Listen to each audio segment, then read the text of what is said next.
Okay, everybody, hello. I probably should just let people know who aren't aware that I've been told by the BBC that they may be using some of the feed from this meeting in their coverage, particularly around DSA. So just wanted to make colleagues aware that that was possibly going to be the case. Right, we'll move straight on. We've got a really packed agenda, as you will know, so a lot to get through. So we will do our best to get through that in the time we have available. I tried to not let us run over. Agenda item 1 is just welcome. There you go, done. And apologies. Any apologies to No note? apologies from members received. Kate Josephs from Sheffield has sent Laurie Brennan on her behalf, and Sarah Norman from Barnsley has sent Matt O'Neill on her behalf today. And we send our best wishes to Damien. In which case, on to agenda item number 2, which is announcements. The first and most important announcement is obviously to welcome Councillor Tom Hunt to the MCA meeting for the first time. Very much welcome addition. Really good to have you with us, and I'm very much looking forward to working with you over the course of the next few months and years in order to be able to work on our shared agenda together. Is there anything you want to add at this moment? Only other to say that I very much reciprocate that and look forward to working with everybody over the next few months and years ahead, hopefully. Thank you very much. Okay, so we do have a bumper agenda, and that is coming at the end of what has been a busy and roller coaster year of work, and loads been going on behind the scenes for much of the past year, and particularly today we are going through some pieces of work which I know have taken a significant amount of time and effort and leadership from people first and foremost here at the MCA and colleagues from across South Yorkshire. So I would like to extend my personal thanks to Martin, the 4th Chief Execs, and other officers indeed from across the MCA and local authority partners for what has been hours and hours of careful work to get us to this place. So genuinely thank you, because that has been a real team effort, and I think it's testament to the increasingly close relationships that we have across South Yorkshire. Moving on to item number 3 is urgent items. I'm not aware of any urgent items that we have. Item number 4 is items to be considered in the absence of public and press. I'm not aware of any items to be discussed in private. Item number 5 is voting rights for non-constituent members. Steve? None. Thank you. Item number 6, declarations of interest by individual members in relation to any item of business on the agenda over and above the standard declarations of interest. There are no others that I need to be aware of.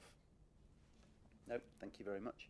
Item number 7, reports from and questions by members. None have been received in advance of the meeting. No. Item number 8, receipt of petitions. None received in advance of the meeting. Which takes us on to item number 9, which is public questions. We have received, I believe, 3 rather than 2 public questions from members of the public, including one from Jenny Carpenter. Jenny, do you want to read out your question, or are you happy for me to read out? I'll read it out if I may. Thank you. The Mayor has made it clear that he wants the SYMCA to operate in an open and democratic way. So why is the Transport and Environment Board not open to the public to attend? Now, I lodged this question several months ago, and I thought that I would be allowed to ask the board itself, but was told no. And so it's got left to this point.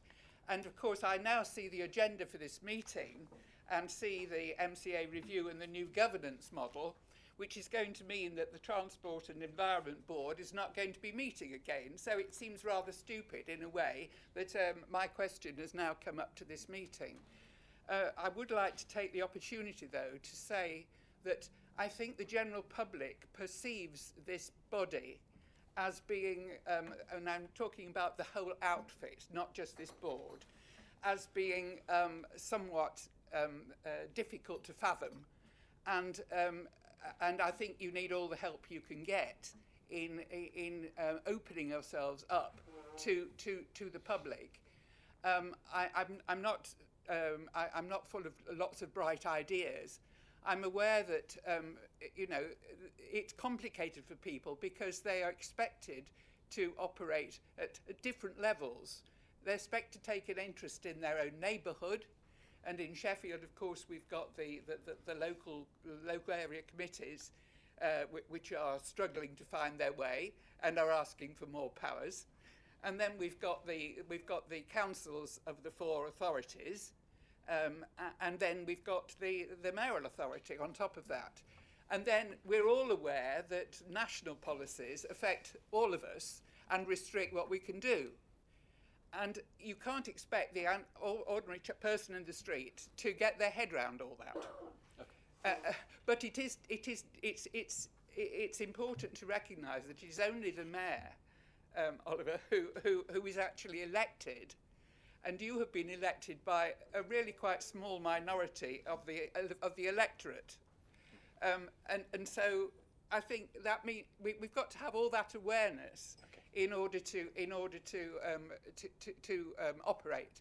So I just want to make that plea, and just to say that I'm from the South Yorkshire Climate Alliance and also Better Buses South Yorkshire, and we are both of those bodies are very concerned about the pursuit of net zero, and I don't see that featuring very highly in your papers. Okay. Thank you. Sorry, Jenny, the reason I sort of bring you to a close is partly because there is a formal question and you've asked the formal question, also because the next question that is on the public questions list is related to the question that you've asked, so just to kind of try and have some balance.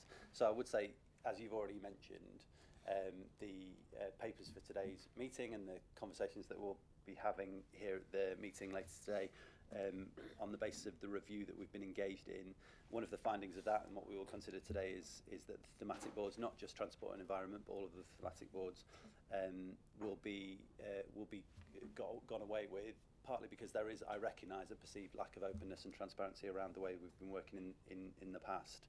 And I don't want to preempt the conversation that we will have when we come to that part of the meeting, but I am sure that we are going to come to a place where we are operating in a different way.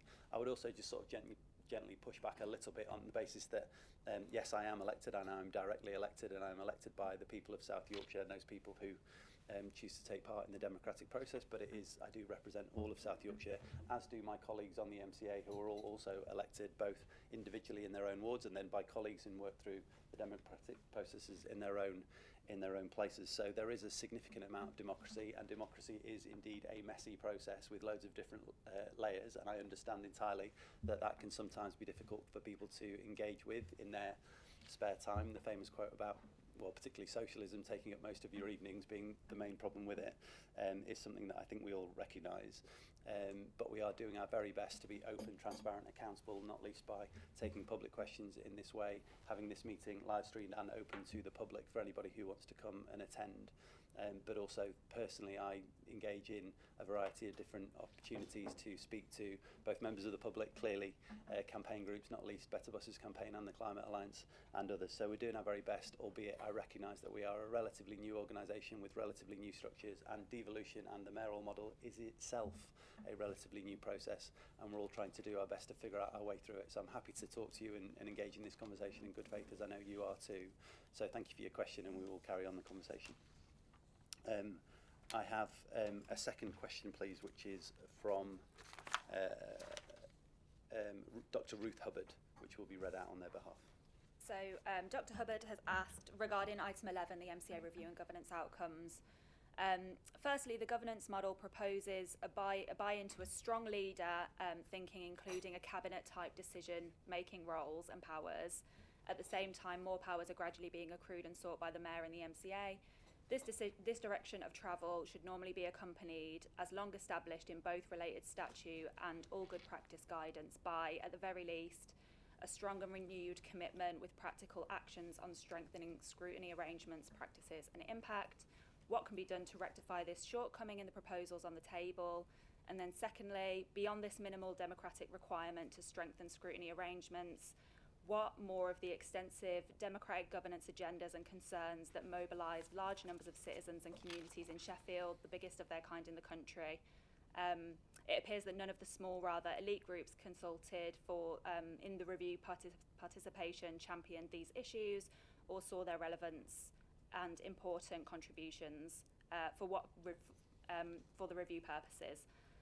From my involvement with Sheffield citizen-led actions on improving governance, and also beyond this in the region and nationally, will the Mayor find an hour before the August break to meet with me to discuss why integrating and deepening democratic governance arrangements in the MCA is so important for enhancing its work and purposes?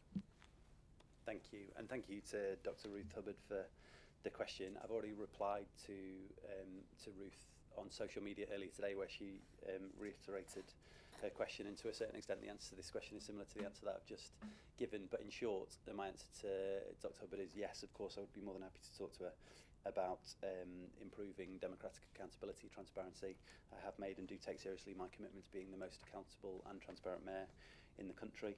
The new proposed governance model, which we will be considering in item number 11, differs from local government and the cabinet model in the sense that we are allocating portfolios to MCA board members who, as I've already said, are themselves elected by their own places, but decision making will remain with the public transparent MCA board, and I think that does make an important distinction. And I don't, as I say, want to preempt our discussion later, but I do believe that the proposals on the table are going to increase transparency and accountability rather than weaken it, in the sense that absolutely this board will remain preeminent. In addition, we're working to strengthen the scrutiny within the MCA in line with the new devolved bodies accountability framework, and that includes implementing the scrutiny protocol being developed by government. You'll also be aware of the offlog, slightly unfortunately named offlog proposal as well, which should increase accountability too. So, I just want to sort of reiterate my commitment to accountability and transparency.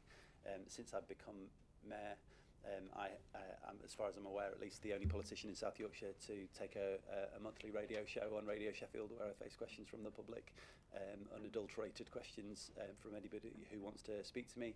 I have had mayor's question times across South Yorkshire, where again people can ask me anything they want and talk to me about the issues facing South Yorkshire. We are entering into a citizens' assembly on climate, which will give people the opportunity to engage region-wide in the trade-offs, the decisions we need to make in order to get to net zero, one of the biggest challenges and opportunities facing us, and a different way of doing politics, and one that I am sure we all champion, as well as a bunch of other things besides. So I'm very happy to engage in that conversation with anybody who wants to talk to me about how we make the MCA more transparent and accountable, and how we do this work with our communities rather than to our community. So thank you to Dr. Hubbard for the question. I have a third question, I believe, which has come from Mary Helm, please. Yes, so Mary has asked, the Equality Act 2010 says that companies that provide public transport services such as buses, trains and the underground and taxis cannot discriminate against disabled people, and requires them to take steps to make their services accessible for disabled people. In transport planning, accessibility refers to a measure of the ease of reaching and interacting with destinations or activities distributed in space, e.g. around a city. As an able-bodied person, I have difficulty reaching my destination as there is no information on the bus, neither visual nor auditory, to enable me to know if I'm about to reach my destination. What steps is the MCA taking to ensure that buses have both auditory and visual information available to passengers in the form of a destination display and sound system? And when does the MCA believe that this will be in place for passengers? Thank you to, I presume, Ms. Helm for the question. And I sort of absolutely take on the chin the kind of difficulties that all too many people across South Yorkshire have with our public transport system at the moment. Public transport, as I've said numerous times, is broken in South Yorkshire, and we need to fix it. The Department for Transport introduced legislation in March 23 which requires operators, and it is operators that run most of our bus network, to comply with the requirement for all buses to provide AV information for passengers by October 2026, which I realise will be all too far away for Ms Helm and many others like her. We're going to work with operators through what's called the Enhanced Partnership, which I know colleagues will know well, to ensure that they meet this requirement, and where possible introduce changes as soon as we possibly can, certainly ahead of that deadline.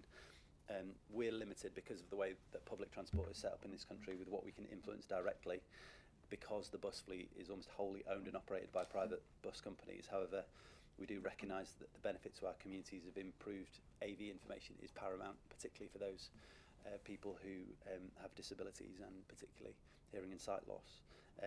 In recent years, we, Simca, have funded the retrofit of 37 buses with AV technology, and in the past year we've agreed to fund a new fully electric bus fleet of 23 vehicles, which will all have AV equipment as a default. And through the Enhanced Partnership, Simca and bus operators have agreed a bus promise, which I know people will be excited about, due to be launched later this year, which includes a commitment from all bus operators to ensure that all new buses purchased for use in South Yorkshire feature AV equipment. And finally, and for me, slightly sadly, quite excitedly, I can also say that we're developing a South Yorkshire public transport app, which is going to assist with real-time journey planning, something that has been far too long in the coming for passengers when it'll be launched later this year. So I hope that does help. And of course, if Ms. Ellen does want to have a further conversation about any of that, I'm more than happy to engage in that conversation. I think that's the end of our public questions, unless anyone has anything they'd like to add about any of those. No? All right, fab. Thank you very much, and thank you to members of the public who've actually come to the meeting, because I genuinely appreciate the time that you're spending. Agenda item number 10, then in that case we move on to the minutes of the meeting held on the 6th of March. Can I just check that members are content with the minutes, that they are an accurate reflection of that meeting? Agreed? Agreed, thank you very much. In which case, on to item number 11, please, and the MCA review and new governance model. Martin. Thank you, Oliver. This is a very significant report, actually, in the evolution of the MCA.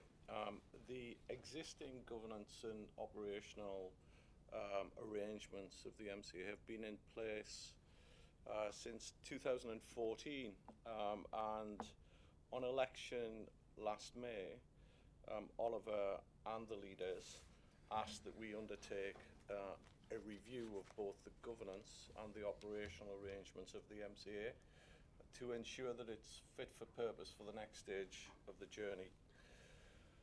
Over the last year, we have engaged extensively with our partners and our stakeholders and received a substantial levels of feedback. And I'm very appreciative of the time taken by all of those involved, the great support from the officers within the MCA, and also in particular to the LEP for their help, support and cooperation through this. At the same time as we triggered the review of the MCA, the government also triggered a review of LEPs, and with an intention of greater incorporation into local democratic institutions and decision making, but nevertheless maintaining a strong and independent voice for business.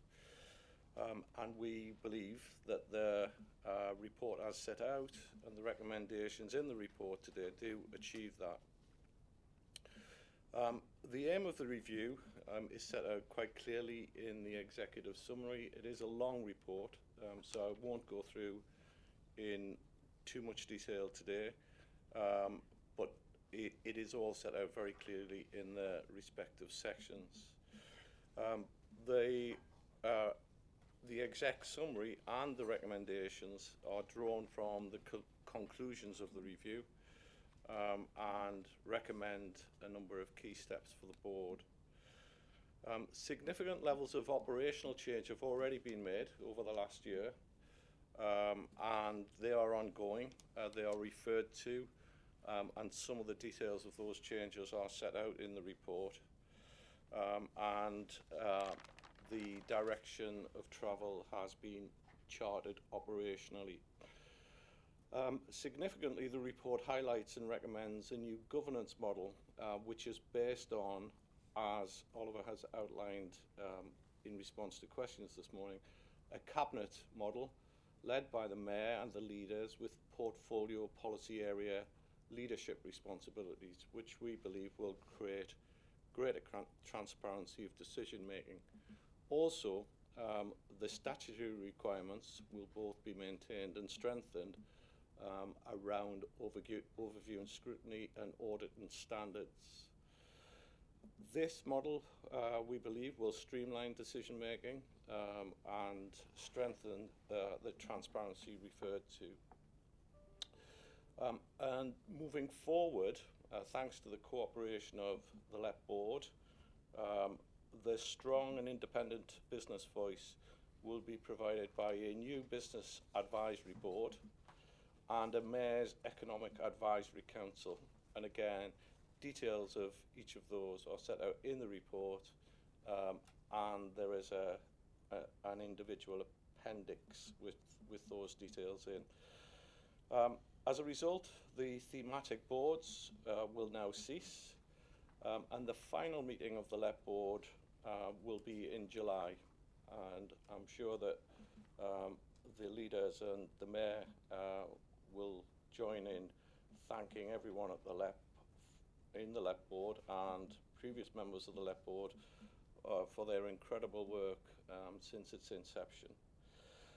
And finally, Mayor, if I could just once again thank everyone who's contributed, and those contributors are set out in an appendix to the report. Thank you. That's brilliant, thank you. And yeah, genuinely, thank you to everybody that's contributed to that piece of work, because it's been a long time coming and taken a huge amount of effort. I'm conscious that new governance models will rarely get the headlines, but I do think they are really important in terms of the way in which we operate, and I do think they are a signal of intent in terms of the way in which we're operating now as an MCA, and the increased collaboration and work that we're doing together. And I'm genuinely proud of the work that we've done and how far we've come in a relatively short space of time to be able to work in this way. So thank you to everybody that's contributed and for all the work that's gone into that. Does anybody have any comments or challenges? Yeah. Sure. Thank you, Oliver. Really welcome the report. I think it's a really good piece of work and important that we move forward. I just wanted to reflect the comment, whatever the concerns we've had about LEPs as a sort of form of governance, the work of some of the individual members of that committee have been exceptional. And because he's just emailed me to say I shouldn't mention him by name, I therefore have to mention Peter Kennan, yes, who's been my co-chair on the Transport and Environment Board for the last couple of years, who's the amount of time and effort and commitment that Peter and other colleagues, but Peter in particular, have put in really is testimony to a great commitment to the region. And I know that you've already made the commitment about ensuring that we don't lose the expertise of some of those people who bring that kind of specialist knowledge, that there will be a place for those people in these new governance arrangements. I think that's all for the better. Brilliant, thank you. Any other comments or questions? No, I mean, I'd absolutely reiterate that, obviously, not just through the thematic boards, but the LEP as well. As somebody that worked for the LEP in a previous life, I can certainly say that, you know, there's a huge amount of work, time and effort and energy that's gone into to building those structures, and we absolutely do not want to lose the expertise that we've built up through those boards and that governance model. So yeah, absolutely extend our thanks to everybody that's played a part. Okay, in which case, if we don't have any other comments, let me just read out the notes that we need to agree to. So note the summary of feedback from stakeholder engagement set out in section 2, together with a full list of consultees and contributors in appendix A. Support the overall progress out in the report to drive change as summarised in sections 5 and 6. Agree the following work to be taken forward following completion of the review, specifically the implementation of a new model of governance and decision making that strengthens openness and transparency and is fit for the future based upon the principles set out in section 3. It is intended that the new arrangements will become fully operational in the September cycle, with the thematic board ceasing from now, given the timing in the municipal calendar, and a final meeting of the LEP board in July.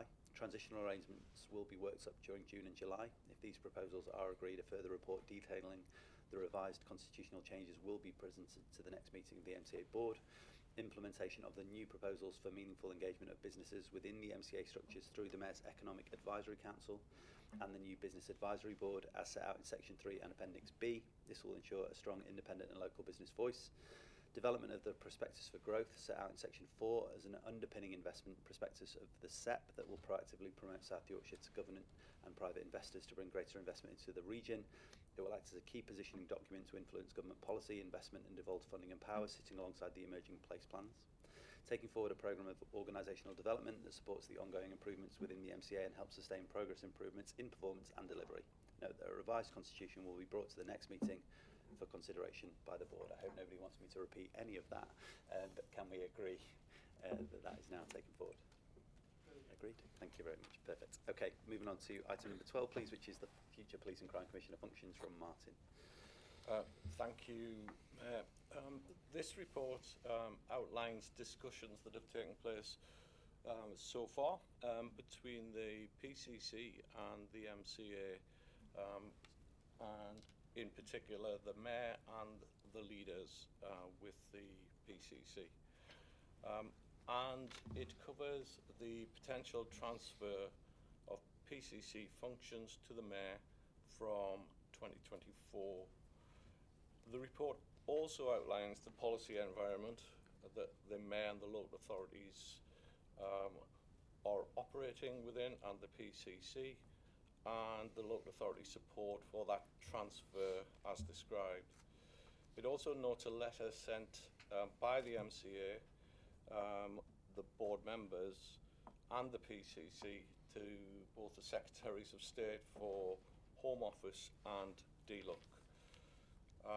And set out in the recommendations, there is an invitation, a request that for both agreement for both the Mayor and the MCA Chief Exec to continue negotiations with the PCC and his office throughout the summer, and with the criminal justice system and local authorities,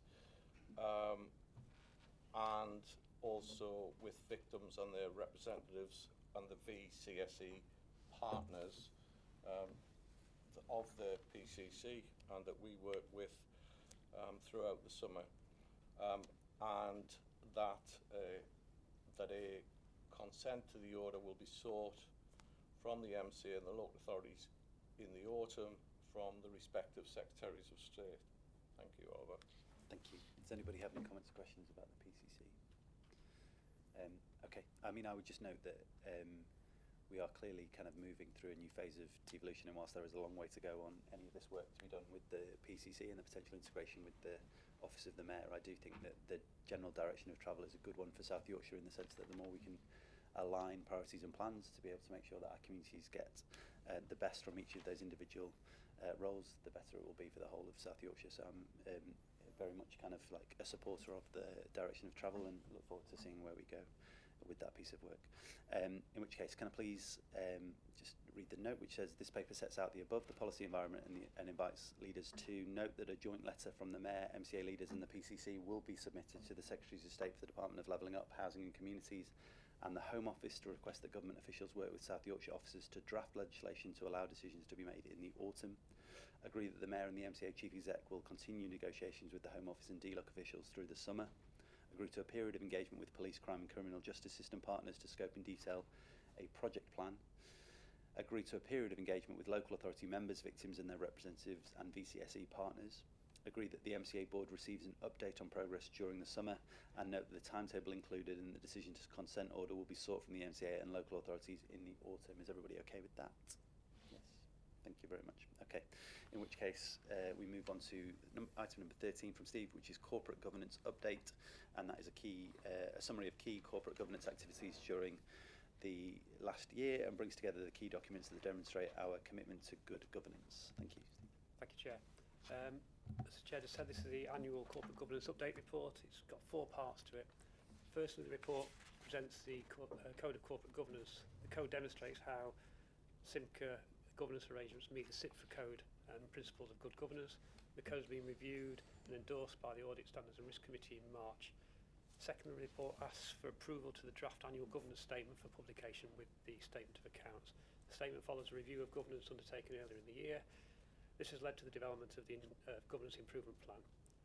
The statement and the Governance Improvement Plan were both considered and endorsed by the Audit and Standards Committee in March and are brought forward today. Thirdly, the Risk Management Framework was endorsed by this board in July 2022. The framework requires an annual report on risk is brought to the MCA, noting that the Audit Standards and Risk Committee receives quarterly risk reporting. Members will note the Audit Chair report, which is in the next item, recognises significant progress made on management of risks in the MCA over the past 12 months. And on that, I'd like to thank my Head of Governance for the work she's done on that. Fourthly, the Chair of the Audit Standards Risk Committee has produced the annual Chair's report, which included Appendix D. Also, they followed an annual effectiveness review. The committee have produced an improvement plan for their work in the coming year.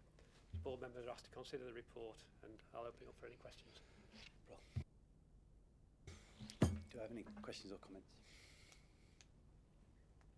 Okay, all right, brilliant. In which case, thank you, Steve. In which case, the MCA board is asked to consider and approve the Code of Corporate Governance, which is Appendix A, as recommended by the Audit Standards and Risk Committee. Consider and approve the draft annual governance statement and governance improvement plan, which is Appendix B, as recommended by the Audit Standards and Risk Committee. To note the progress made in strengthening the approach to risk management, and to consider and comment on the risk management dashboard, Appendix C.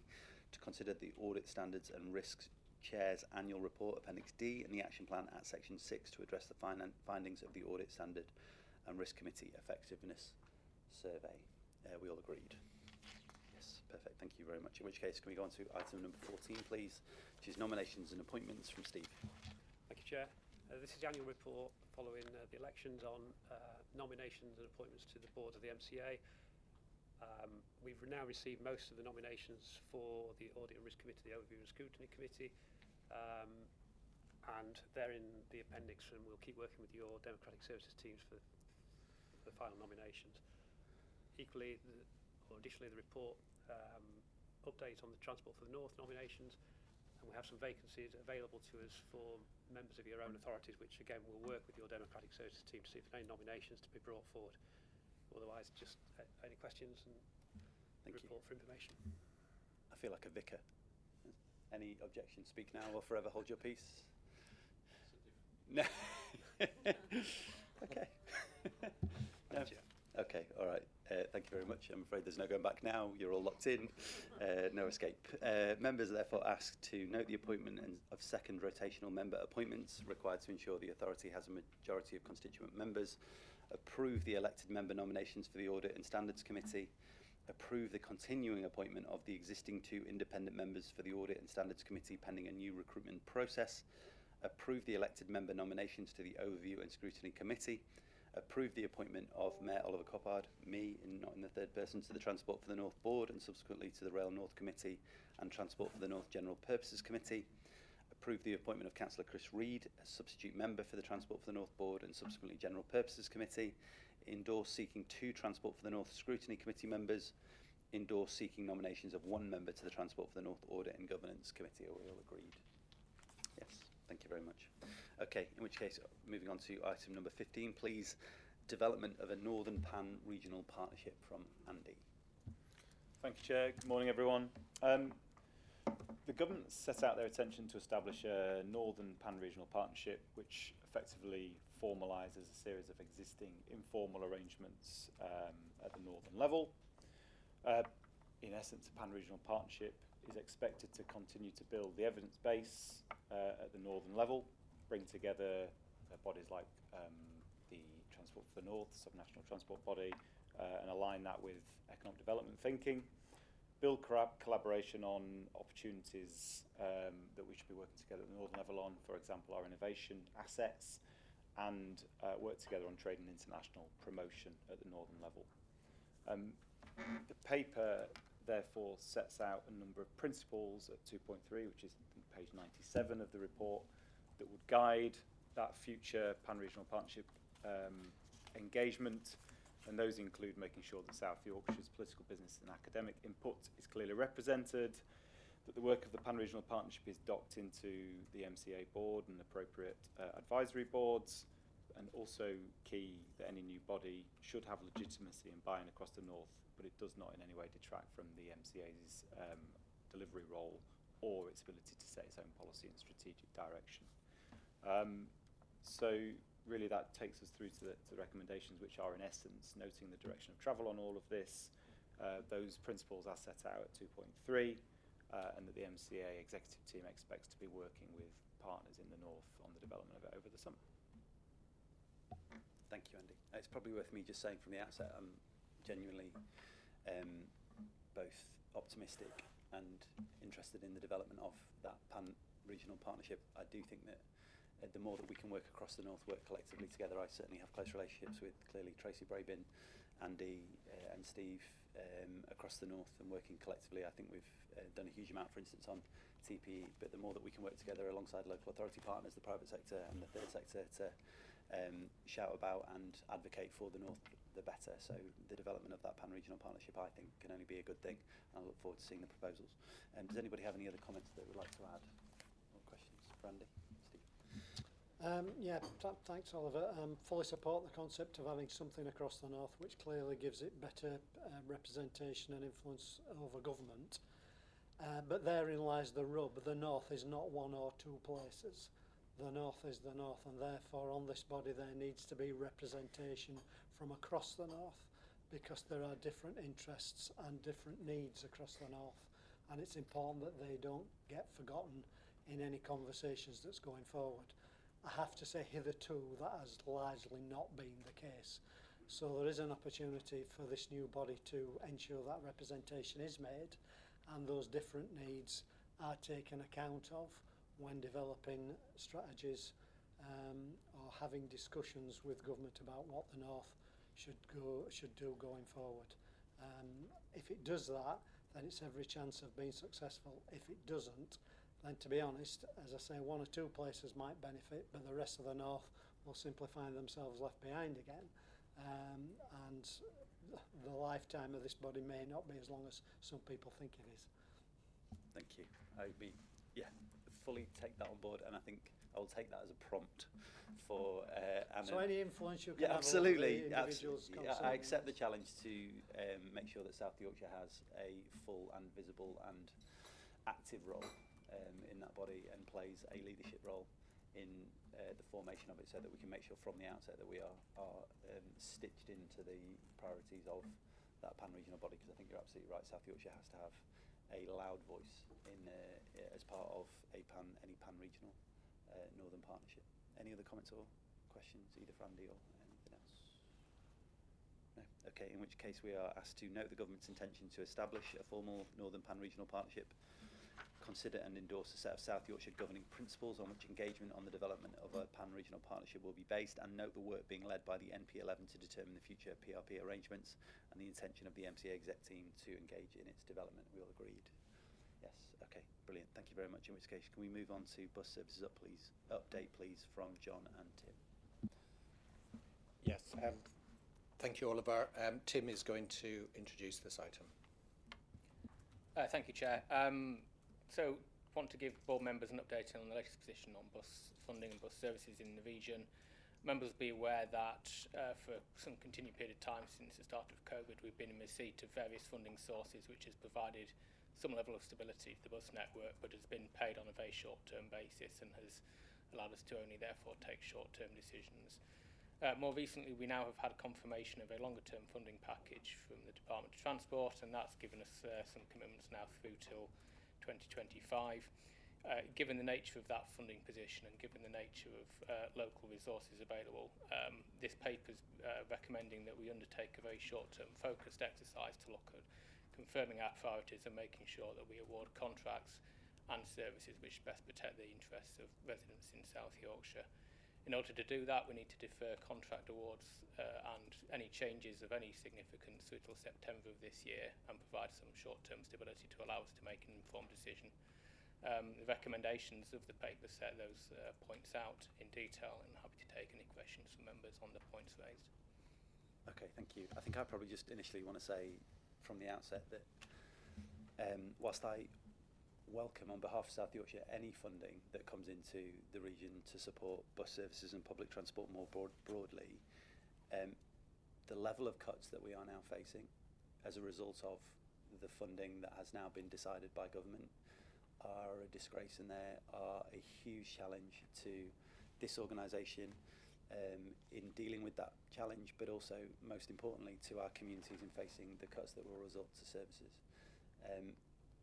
Public transport is an absolute lifeline for all too many people who live right across South Yorkshire, and there are thousands of people who rely on those bus services to get to work, see friends and family, get to medical appointments and have a decent standard of living. And without the bus services that we now face losing, I fear for the future of all too many people across our communities and how they will engage meaningfully and get across our region. And this has been a problem that's been coming for the best part of 40 years since the privatisation of the bus network. South Yorkshire once had a world-class public transport system, and that has been slowly but surely taken apart as a result of privatisation.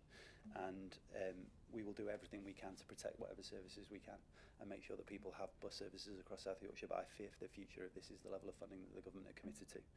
So we will deal with it as best we can, but frankly, without a significant investment from cash from this government, I really fear for bus services in South Yorkshire and the future that we currently face. Does anybody have any other comments or questions for Tim? Yeah, thank you.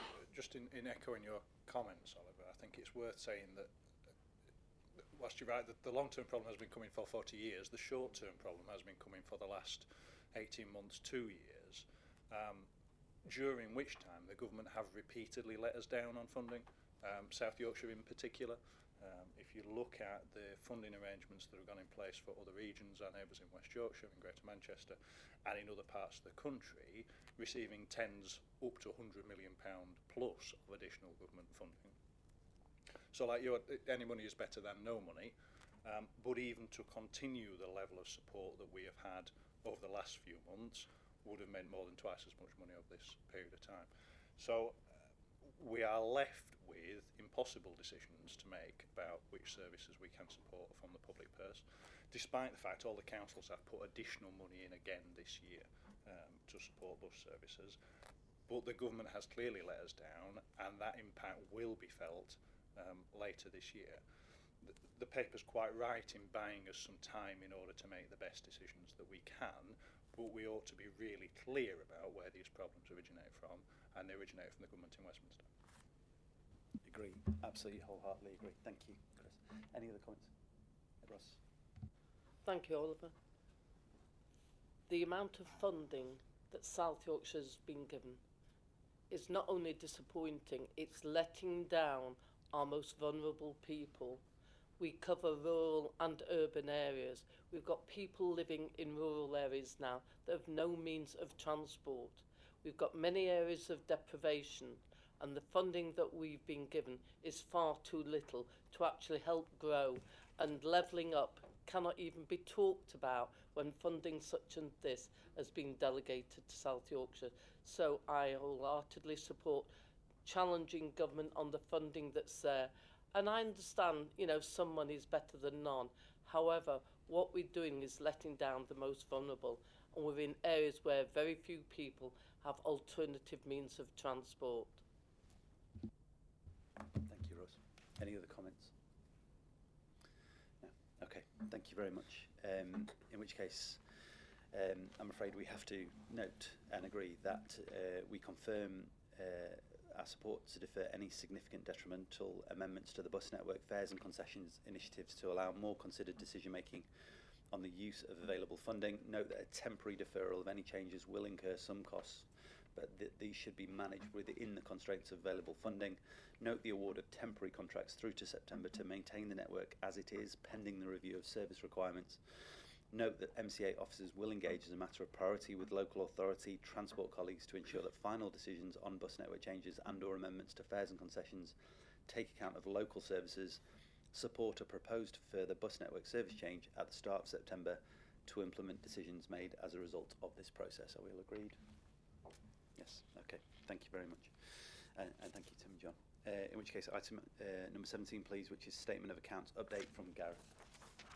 Thank you, Mayor. This is a simple report that provides an update on the external audit for financial year 21-22.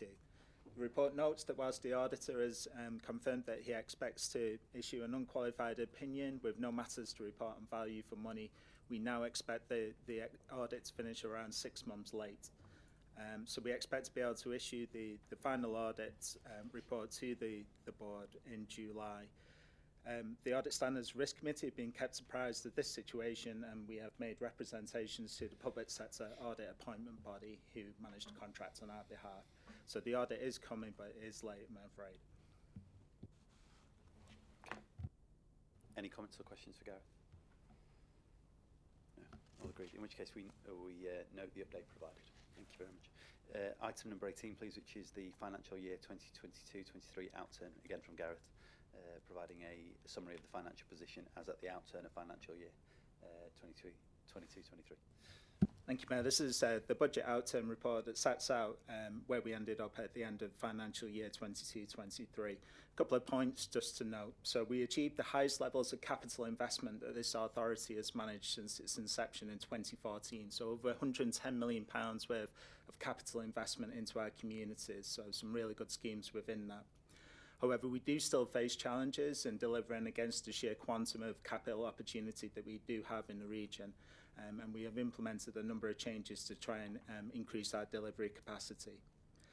Because of some of the slippage on the capital programme, we held higher cash balances than anticipated throughout the financial year, and that's allowed us to generate investment income from cash held on deposit. Throughout the year, we invested quite a lot of that money into a number of cost of living packages that supported our communities, and we continue to hold some money in reserve at the outturn. High cash balances also mean that we will generate further investment income into the new financial year, and that provides us with some opportunities. Whilst the continuation of government funding for our transport activity over Q4, as was referenced in the bus paper we just had, also means that we drew down less reserves than we anticipated doing. So that provides us with some opportunities to support some of the pressures that have previously been identified. So I'm happy to take any questions.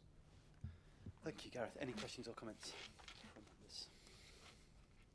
No, in which case, can I ask that we please note the financial position as at the outturn of financial year 2022-23 and approve the use of the Revenue Capacity and Development Reserve as detailed in paragraph 1.16. Agreed? Agreed. Thank you very much. In which case, we move on to programme approvals from Gareth, please. A report requesting the progression of 8 schemes and the release of the development funding subject to conditions set out in the assurance summaries. Thank you, Gareth. Thank you, Mayor. This is the usual programme approvals report to the board. It's looking for a progression of 8 schemes, the allocation of the adult education budget and the acceptance of 1 grant. The report is also recommending the commitment of gain share capital reserves to mitigate some of the risk associated with the delivery of the Shared Prosperity Fund. So I'm happy to take any questions there, Mayor. Any comments or questions? I think all I would say is we do some huge, big and really great things and they come through these papers sometimes and they can sound a bit dry, can't they? But I do think that actually it's probably worth reflecting on the fact that the work that we're doing on, for instance, the adult education budget, the skills plan, brownfield housing, is having a significant and hugely positive effect on our communities, and I think it's probably just worth pausing to sort of celebrate some of that work actually and reflecting on the impact that does have, positive impact that it does have, and the work that we do. And we talked earlier, didn't we, about kind of the members of various different boards that help us to make some of these decisions. Well, this is the result of some of that work, and it does allow us to take very kind of positive steps forward for South Yorkshire. None of it is enough, we all want more, but when we do take good decisions and we do big things, I think we should stop for a moment just to pause to reflect on those. So thank you for everybody that's done work that's contributed to the paper, and yeah, long may it continue that we have the opportunity to influence our communities. So bear with me, this is a long one, I'm afraid. The recommendation, the report recommends that the board approves the adult education budget activity, A, allocation of £40.61 million adult education budget devolved funding and £2.85 million free courses for jobs funding for academic year 2023-24 as detailed in 1.12. B, flexibilities for in-year changes to AEB and free courses for jobs funding, contract and grant values as detailed in 1.13. Progression of Welding and Rail Academy BJC to full approval and award of £0.5 million adult education budget innovation fund grant to Barnsley College subject to the conditions set out in Appendix A1. D, progression of Aspire to Be business justification case to full approval and award of £0.47 million AEB Innovation Fund grant to Doncaster Deaf Trust subject to the conditions set out in Appendix A2. I've not stopped. Skills Renewal Action Plan Scheme. E, progression of Apprenticeship Hub BJC to full approval and award £0.35 million gain share grant to the Sheffield College subject to the conditions set out in Appendix A3. Brownfield Housing Programme Schemes. F, progression of Sheffield Community Land Trust City Centre Scheme from mandate to strategic business case and release of brownfield development funding of £0.09 million to SCLT. G, progression of Waverley Net Zero Carbon Project Pilot Parcel 4C from strategic business case to outline business case subject to the conditions set out in assurance summary attached to Appendix A4. Progression of Sky House Waverley Central from SBC to OBC subject to the conditions set out in the assurance summary attached to Appendix A5. Progression of Waverley Affordable Housing Led Scheme, Parcel 4D from SBC to OBC subject to the conditions set out in the assurance summary attached to Appendix A6. J, progression of Cannon Brewery from SBC to OBC subject to the conditions set out in assurance summary attached at Appendix A7. Gain share investment. K, delegate authority for the approval of the proposals for the following schemes to the head of paid service in consultation with the Mayor and leader of Sheffield City Council, subject to the conclusion of assurance and match funding requirements, the progression of scheme D0034 to post OBC in principle approval for up to £14 million grant support. Delegations. I, delegate authority to the head of paid service in consultation with the Section 73 monitoring officer to enter into legal agreements for the schemes above Grant acceptance. M, acceptance of £0.41 million grant from Careers and Enterprise Company CEC for Careers Hub Network. Shared Prosperity Fund. N, approve the underwriting of Shared Prosperity Fund capital activity up to a value of £3 million from the Gainshare Capital Risk Reserve. Development activity 0. Note the current assurance status of 106 schemes in development. Is everybody agreed? It is agreed. Thank you. Jenny, I don't know why you think that people don't understand what we do here. It all seems so straightforward and clear. Okay. Thank you very much, everybody. Genuinely, they are some big and important schemes, and they're going to genuinely improve the lives of people, so thank you very much. We move on to a really important item on the agenda, which is item number 20, relating to Doncaster Sheffield Airport. So, Gareth, I will ask you to come in, please, and then I will ask comments from colleagues, particularly Ross Jones. Thank you very much. Thank you, Mayor. The report before the board today presents the proposal for the grant award of £3.1 million to support the City of Doncaster in the cost of exploring compulsory purchase order processes associated with Doncaster Sheffield Airport. The report notes that the money will be made available for a number of items, including financial viability assessments, the production of outline business cases, and associated professional service and legal fees. It's all really important activity to support City of Doncaster in determining whether to proceed with formal CPO processes. The report tests the affordability and reasonableness of this activity and confirms that funding is available to the board. So at this point, the transaction doesn't commit the MCA to further costs associated with an acquisition or an ongoing operations, but considerations around those will be supported and informed by this initial investment. So happy to take any questions, Mayor. Thank you very much. Ross, can I ask you for your reflections, please? Firstly, I hope my colleagues do actually support this. This is about one of the greatest economic activities we can support for medium and longer term.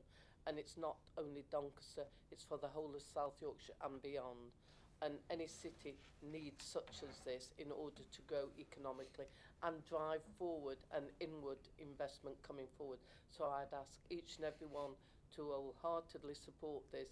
This is actually giving us the information we require to continue with the negotiations with Peel Holdings, and if we need to actually come forward and CPO at the very end of the process, which I will remind colleagues, CPO is the last resort that we go forward to so that we can have a viable airport open as quickly as possible. So I'm asking colleagues to support this recommendation. Thank you. Thank you, Mayor Jones. I echo entirely what you're saying. Absolutely throw my support behind the request for funding. Doncaster Sheffield Airport is hugely important, not just to thousands of people across South Yorkshire, but to the economy of Doncaster and the whole of our region. So alongside Mayor Jones and our teams, I've worked tirelessly, frankly, since we first heard about the decision from Peel Holdings and Peel Airport Group last year to first save and now reopen DSA. And people will know that we have taken a significant number of steps already to try and keep DSA open, and then, as I say, try and reopen it now that it has been closed. We have brought investors to the table, a really unusual step for an MCA to take with a privately held and owned operation like DSA. We've brought investors to the table who genuinely want to take the airport forward and have the best interests of the airport at their heart. We have offered millions of pounds to keep DSA open, a request and an offer that Peel Airports Group turned down, and we've instigated an independent review into the future of strategic assets so that this sort of thing never happens again, either to us or anywhere else. And now we're hopefully taking another significant step in supporting the CPO process and giving Doncaster Council the firepower they need to fight for DSA. And I wholeheartedly support the item and hope that we can agree £3.1 million to reopen DSA and take forward the CPO. Any other comments or questions? Yeah, from my perspective, happy to support the proposal that we've got before us. First of all, just want to add my congratulations to Mayor Jones and Doncaster Council for picking this up, because it's an incredibly complex position, and they've given the kind of political and professional leadership to maintaining the airport that clearly the region needs. And obviously my thanks to you, Oliver, and the Combined Authority for supporting Doncaster within that. If the airport can be saved, then everything that could have been done will have been done to try and make that happen. well, at least within South Yorkshire, it would have been done to try and make that happen.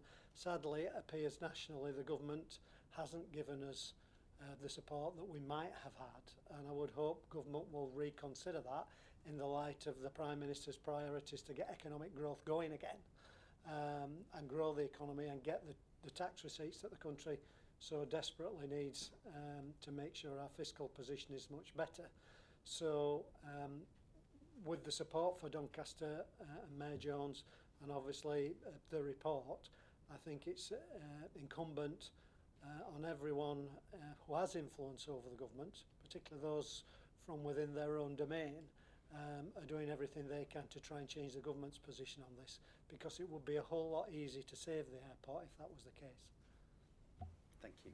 Absolutely agree with everything you said. Thank you very much. Any other comments or questions on the paper? Okay, in which case I ask that we please consider the proposal to approve the award of up to £3.1 million to the City of Doncaster Council to support the initial DSA CPO activity, subject to recommendation 1, delegate authority section 73 officer to enter into appropriate funding and assurance arrangements to support the transaction, subject to recommendation 1, delegate authority to the head of paid service in consultation with section 73 officer and the monitoring officer to enter into appropriate contractual arrangements. Is everybody agreed? Thank you. We have therefore agreed £3.1 million to go to Doncaster Council in support of the CPO. Thank you very much. In which case we move to item number 21, the South Yorkshire economy, from Felix and Laurie.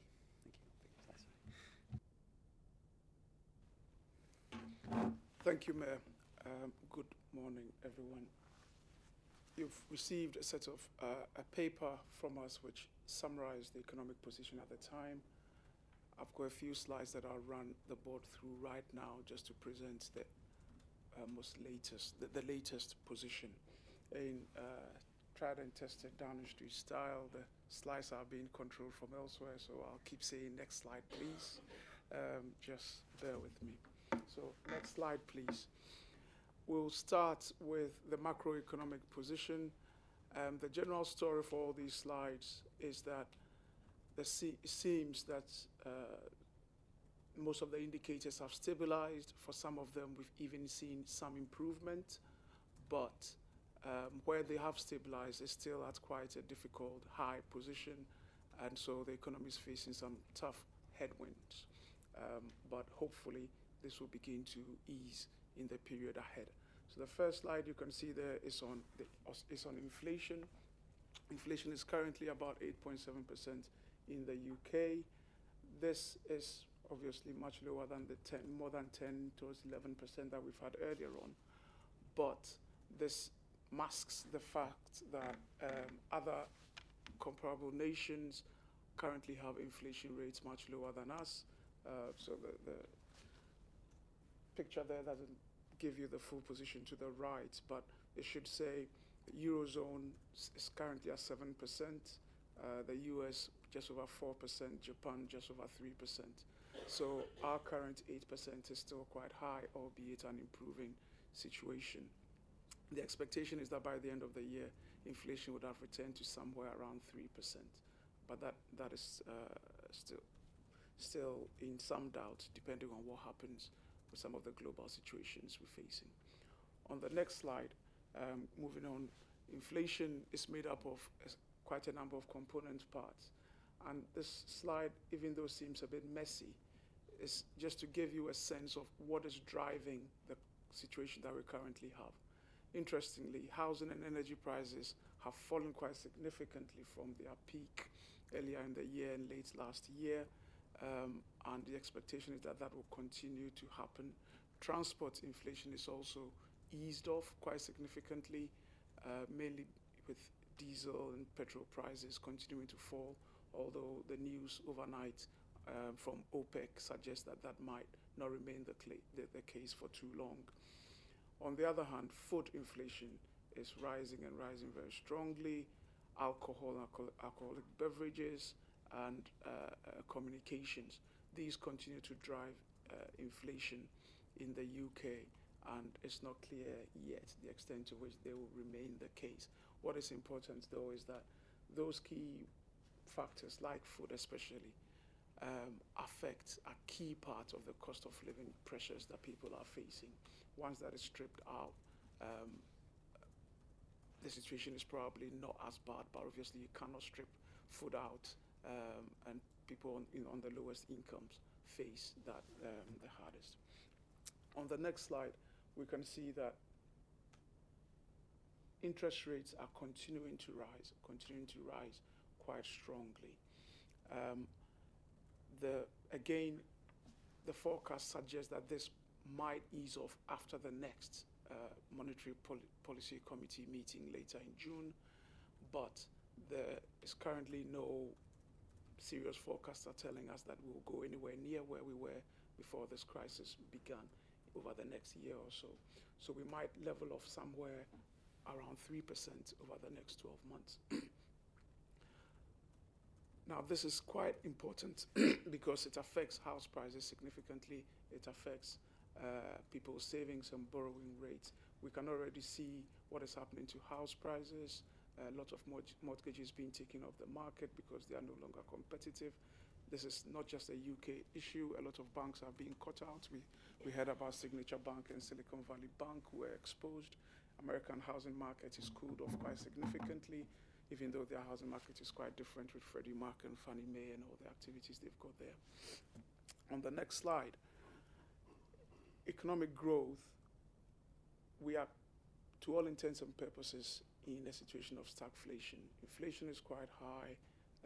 There's almost no economic growth in the UK. Forecasts expect that this will probably improve towards the end of the year, and it's likely that the UK will now avoid a recession. But again, there are no forecasters suggesting, and there's nothing in the figures that suggests that we'll experience strong growth for the next half of the year. Largely because it's not quite clear what will happen to energy prices, the effects of the pandemic and the changes to work patterns and how that is feeding through the markets, and obviously the dreaded B word, Brexit. On the next set of slides, we focus on the labor market. Interesting things beginning to happen here. Employment rates rose and now seem to have leveled out just under 75%. Unemployment has fallen, continued to fall. It's now at 3.2%, but that shot up in the last set of figures that we received. And really what is driving that is that economic inactivity rates finally began to fall. A number of people are beginning to move out of economic inactivity to seek employment. You can't be classed as unemployed unless you're actually looking for a job. So when you are economically inactive, then you are not, we can't say you are unemployed. However, what's happening is that vacancies are beginning to fall. So people are moving out of economic inactivity to find a job, only to find that there aren't as many vacancies as they thought there would be. And what has been driving economic inactivity, which is largely ill health, that has not eased off. If anything, that is getting worse in the numbers. So the key factors that have been worrying everyone for quite a while have not really changed too much, but there are some changes, some overall changes, as we can see. On the next slide, just a little bit more detail on claimant count, which is one of the ways in which you can measure unemployment, although it doesn't pick everything up. It shows that Barnsley, for example, is continuing to outperform the national average. Claimant count in Barnsley is much lower than anywhere else in South Yorkshire and much lower than the national average. There's a bit more work to be done to dig into this, but you keep asking me to bring you good news, so take this one. On the next set of slides, we present a little bit more on cost of living. Rising mortgages. I think the key point we're trying to make here is that every time interest rates go up, a number of people are exposed when their mortgage deal runs out and they have to remortgage. The number of people stuck on fixed term mortgages who will be exposed when that runs out continues to go up and up, especially as more people take up no longer two-year terms but 5-year terms as I'm sure many people around the table may have done. But this slide tells us that currently just between 4 and 5 million people will be exposed this year because they'll have to remortgage. Within a year, that goes up to over 6 million people. So if interest rates continue to remain at that high level, quite a number of people will have a huge shock where they have to spend a bigger chunk of their earnings just to pay off the mortgage, which means the cost of living crisis may last for a little longer than we want it to. The next slide shows us that when it comes to the cost of essentials, people are still requiring a lot of support. The Trussell Trust and Citizens Advice continue to tell us that they are supporting more people than ever before, and you can see the line for this year trending way above last year's line, which was in itself the highest they had ever seen. So there's still some significant challenges to come. Final set of slides, some local insights. Businesses, you remember what I said about what's happening with the labor market and employment. Local businesses are telling us, this is from the quarterly survey from the chambers, workforce growth is falling by about 8% in the last quarter. Businesses are easing off recruiting, and that has a lot to do with businesses adjusting from the pandemic, choosing to recruit fewer staff until they are clear up how their business is going to fare. And on the next slide, we see that cash flow is falling. It's falling to levels not reached since the height of the pandemic for businesses. And for every business, cash flow is often more important than profit, because without that, you lose your lifeline, you lose your lifeblood, and the creditors will come in. We also find that businesses are being forced to cut out on employment, on investment, particularly capital investments, because that is more difficult to reverse. And if businesses continue to cut back on capital investment decisions, the impact on productivity will be quite difficult, particularly for an area like South Yorkshire, where productivity is already amongst the lowest in the country or in similar parts of the world. On the next slide, we see that businesses are continuing, and this is quite stark. So you can see to the right of the top slide, the top graph, that inflation has been the biggest worry for businesses. No surprise. Before then, it was competition. Businesses were worrying about competition a lot more. Now the preeminent worry for business is inflation. And when that eases off, you can see other lines beginning to rear their heads again, competition coming back in, and also interest rates. The bottom slide tells us that confidence in profitability remains quite mild, but it's positive at least. So businesses continue to feel they might remain profitable if conditions don't worsen off too much. Coming to the final slide now, final couple of slides. This slide tells us all through for a few years now, the net change in business growth in South Yorkshire has been positive. More businesses have been set up than have closed down. But we now see this leveling off. And this is particularly important because business density in South Yorkshire is quite low, much lower than it should be. We are about 20,000 businesses below where we should be. So we need this graph going higher and higher up. And currently, that is beginning to level off. So there are some signs there for what we have to do. Coming to the final slide, again, a bit of good, important news, probably more than good. This slide tells us some work that's been done recently on the impact of international students. And of the over 600 electoral constituencies in the UK, Sheffield Central, international students' contribution in Sheffield Central is the highest, the third highest in the country. It won't surprise us given the concentration of students we've got, but it tells us how important that cohort is to certain parts of our sub-region and the economic impact of these students and their activities.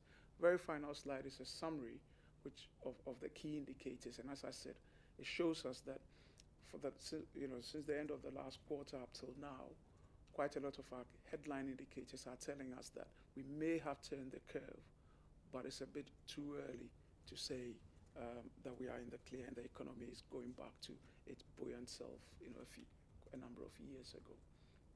I hope that's all useful. I'll stop there, and if there's any questions, I'll be happy to take them. Thank you very much. Thank you, Felix, for a detailed and fascinating and frankly slightly depressing presentation, but yeah, genuinely appreciate the information. Any comments or questions for Felix about any of that? No? Okay. In which case, we're asked to note the current state of South Yorkshire's economy and consider the implications of the issues highlighted in the associated presentation. And then before Felix leaves the table, just worth saying, this is Felix's last MCA board meeting. So just on a personal level, and I'm sure shared by others around the table, just want to say genuinely thank you very much for all the work you've done on behalf of South Yorkshire, particularly with colleagues here in this room, but more broadly as well. You've been brilliant to work with, really enjoyed our time together, and wish you nothing but the best for the future, but genuinely thank you for everything you've done. I'm sure we all agree. Thank you, Felix. Okay, in which case we move on to item number 22, which is place-based investment plans, and Martin, can you please lead us off on this conversation? Yes, thank you, Mayor. Following on from Felix's report, which essentially is a framing report for the South Yorkshire economy, there are a series of papers now that will follow that are economy related. This one is a really exciting report. This is about the long-term ambitions of our local authorities for their places, the growth and the development of those places, and the way in which funding can be brought together, and that we can use long-term gain share funding agreed by this board, sitting alongside capital programme funding, private sector investment, developer funding, institutional investment, other government sources, in order to develop, regenerate and grow each of the places of South Yorkshire.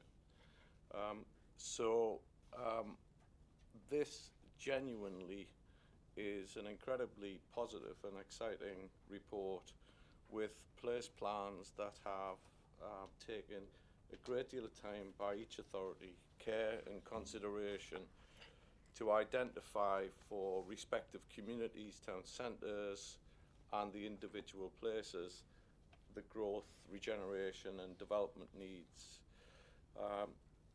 These will also sit alongside the prospectus for growth being driven at a strategic level across South Yorkshire by the MCA and the MCA board, and specifically contained today are the plans from both Doncaster, Barnsley and Rotherham, and there is ongoing work from the Sheffield City Council team who have again undertaken a great deal of work so far, and we will no doubt see that particular plan very soon. So Mayor, this report seeks endorsement from the board to each of these plans, and that they are taken forward with the appropriate support from MCA Gain Share. Thank you. Can I invite comments or questions, please? No? It's really just to echo what Martin said, that work is continuing at pace within Sheffield City Council on our plan, and I look forward to bringing it back in due course, and thanks to the support from the MCA colleagues for work with Sheffield to make that happen. So it's on its way. Any other comments? I think it's probably just worth me therefore saying I'm really excited by these. I think this is, in the context of what we've just heard about the position we're in economically, this is what we're collectively trying to do about turning that around with the resources we do have. We of course would like more money, power, control to be devolved to South Yorkshire. I certainly would, and I know others would too. But this gain share agreement is the money that we have got as a result of the devolution deal that we signed, and the plans that we're seeing coming forward, notably actually the commitment to Doncaster and Doncaster Sheffield Airport as well within the plans, in line with the CPO process and the commitment that we've already made in addition to that. But a bunch of other things besides, which are going to make our places healthier, wealthier, greener, more sustainable, and better places to live. And I'm really excited about seeing some of these plans come to fruition. So it's great to get these plans in place and start moving. So thank you for all the work that's gone into making that happen to everybody around the table. A lot of that work was started before I arrived, and will likely go on after we're all gone. But you know, it is worth reflecting on that. And thank you for everybody that's done all that work. Therefore, can the board please note progress in preparing the place-based investment plans, endorse the Barnsley, Doncaster and Rotherham place-based investment plans, and note the significant ongoing work towards the Sheffield Place plan in section 2.3 that's been reflected by Councillor Hunt. Are we all agreed? Brilliant. Thank you very much. In which case we move on to item number 23, which is the investment zone from Tom. Yeah, at the spring budget, the Chancellor announced that South Yorkshire would be invited as one of 8 regions to co-design a proposal for an investment zone. This includes an offer potentially of 80 million worth of investment, conditional upon meeting a number of the criteria that the government set out, which is that the proposal must harness the research assets and clusters of South Yorkshire in delivering productivity growth in a region that requires, or that the government deems requires, levelling up. The government made clear as part of that process that it would retain the right to reject, the right not to proceed with the proposal if it deemed that the conditions weren't met. Subsequently, we've been in conversations with DLUC officials who've said that there are 5 gateways to meet in order to proceed through the co-design process.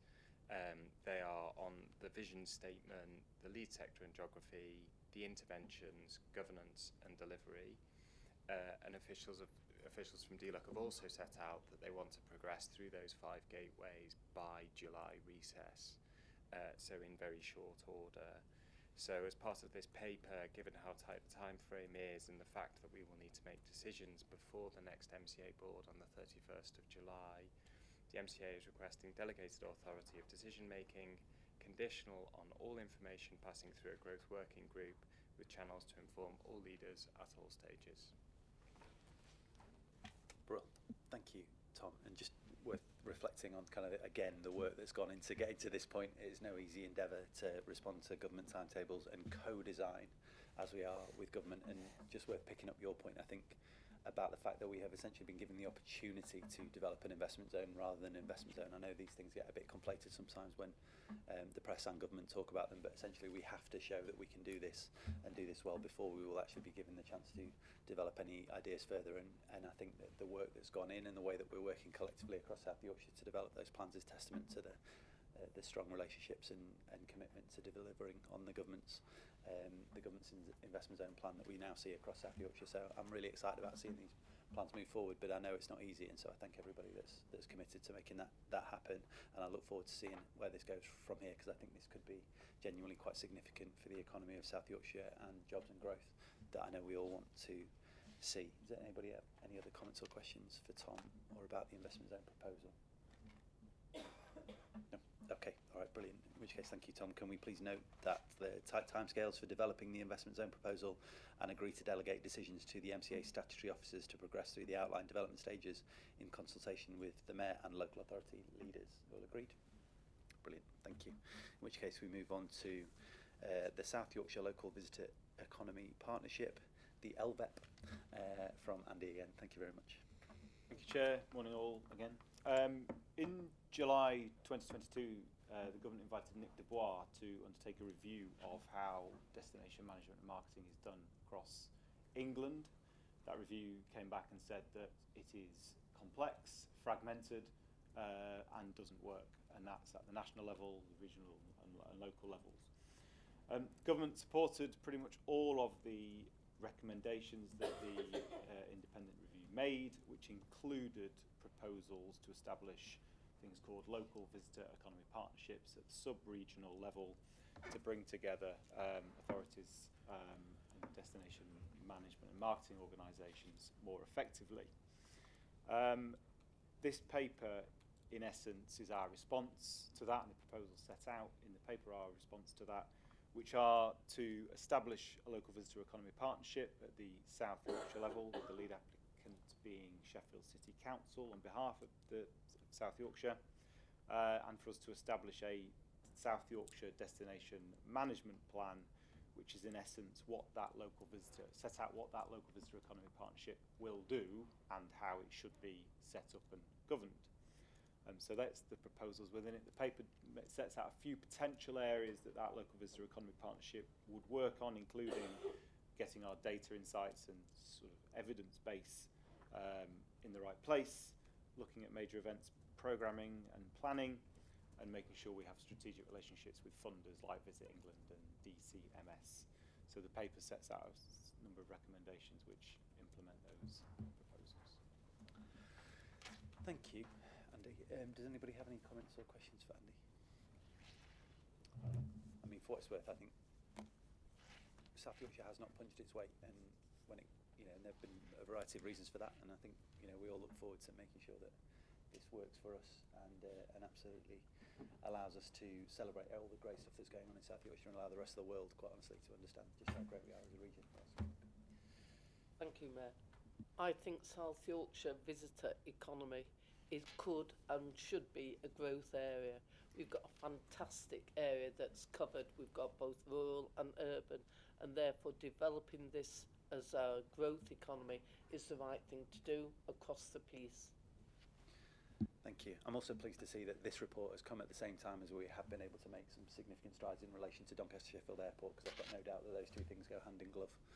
When we're talking about an international audience, absolutely right that we also talk about how we're going to re-establish DSA as a thriving regional airport. So glad that those two things have been able to come together. Any other comments or questions for Andy on the paper? No? All right, brilliant. In which case, the MCA board are asked to signal their support for the development of a South Yorkshire LVEP, with Sheffield City Council acting as a lead applicant for the submission. Note the intention to commission a destination management plan for South Yorkshire to ensure that follows function as the local visitor economy partnership develops. Note that as further work is completed, additional decisions relating to formal governance arrangements, funding and delivery plans will need to be considered and approved by this board. Note that this board has made provision in its 2023-24 budget to contribute to the development of a South Yorkshire local visitor economy plan and destination management plan. We all agreed? Wonderful. Thank you. In which case, can we please move on to item number 25, Pathways to Work Commission, which I'm really excited to hear more about from Matt O'Neill. Thank you. Thank you very much, Mayor. So just to set out in terms of the Pathways to Work Commission, so this will be an independent commission led like Barnsley Metropolitan Borough Council in partnership with the Mayoral Combined Authority, and it'll be looking at an issue we've heard from Felix today in terms of economic inactivity as a bit of a handbrake in our economy within South Yorkshire. What we're seeking to do is request that the Mayor becomes a formal commissioner on there and actually joins a panel of global experts who will help us address some tackled issues that we've got, looking at how we can use data, working more closely with government and DWP, and also to see how we can actually set out innovative solutions that can actually progress targeted routes to employment, specifically within Barnsley, but that will be a prototype that we'll then look to share across to Rotherham, Doncaster, and indeed Sheffield, and also much broader beyond. The Commission is as relevant within South Yorkshire as is in Buckinghamshire, as it is in any other part of the country, and it's a key area of economic thinking that we need to progress. We're very honoured to have Alan Milburn, the former Cabinet Minister, as our chair, and also amass some experts from different fields of expertise in mental health, health and social care, Work Foundation colleagues as well, and also Torsten Bell in terms of the Resolution Foundation, so some real heavyweight thinkers that can give us a lot of activity to move forward.